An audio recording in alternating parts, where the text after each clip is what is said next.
Nothing great is created suddenly, any more than a bunch of grapes or a fig. If you tell me that you desire a fig, I answer you that there must be time. Let it first blossom, then bear fruit, then ripen. These were the words of Epictetus 3,000 years ago. If you're not familiar with him, he was a Greek philosopher. I think that particularly a lot of young people come into the world and feel like, hey, they have to achieve something soon. They have to make it happen now. And Maya Angelou said, all great achievements take time. And my life experience would say the same thing.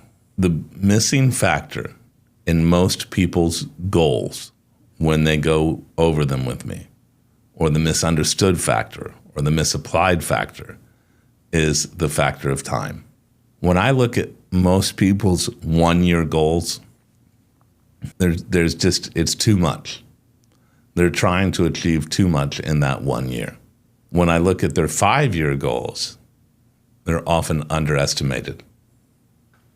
It's the idea of doing something every day towards the result that you want to apply effort to.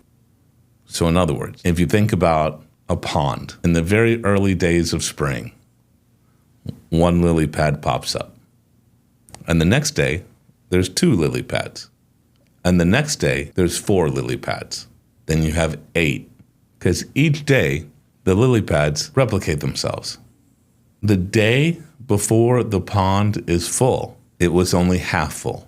It had the momentum of each day behind it that went to its effect for the result. There's a great book about this called, again, I don't recall the author, but the book's called The Slight Edge. He talks about this idea that great achievements aren't done quickly or they don't come in a flash. Great achievements are done over a period of time. It's small contributions that happen each day that make the great achievement finally come to fruit.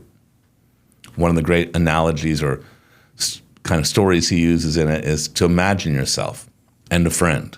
Each day, your friend eats a cheeseburger from one of the fast food places. And while you eat cheeseburgers every once in a while, for the most part, eat healthy food and you have a healthy diet. Add exercise into that, and he doesn't exercise, but you do. And after about 5-6 years of you getting out of high school, there's barely any difference between the two of you. But meet that same person another 10 years later, and the differences start to become significant and apparent. So as you're working through your plans, as you're deciding the kind of life you want to live, don't forget about time. Time is really, really an important factor.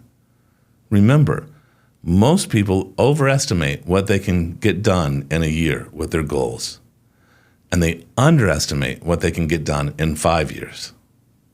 Because if you apply yourself each day just a little bit, in 1 year you're not going to see as much result because the compound effect of every day won't be as strong. But in 5 years, it's extremely strong. So don't be in a rush. I know a lot of you, I have a young demographic that comes and oftentimes asks me questions or wants to know sort of what it is that I figured out. In my 55 years, and hopefully I get 55 more, what I've come to figure out is give it time. Oftentimes at work, people will hear me say, we're not saving lives and we're not making pacemakers. Relax. We're going to get there. Because I have to remind them that what we're doing is not so important that we have to rush to the finish line. We need to savor life, not swallow it. We need to enjoy the taste of life, not just digest it. So as you walk through life, remember, give yourself time. Because at the end of the day, it's really the only commodity that matters. What you do with your time, how you spend your time, how you plan your time, are some of the most important things that you can be doing. How you value your time. I appreciate you giving me the 2 or 3 minutes to share this message with you. Remember, we're all stuck in the matrix. It's your job to get yourself out. I hope what we share helps.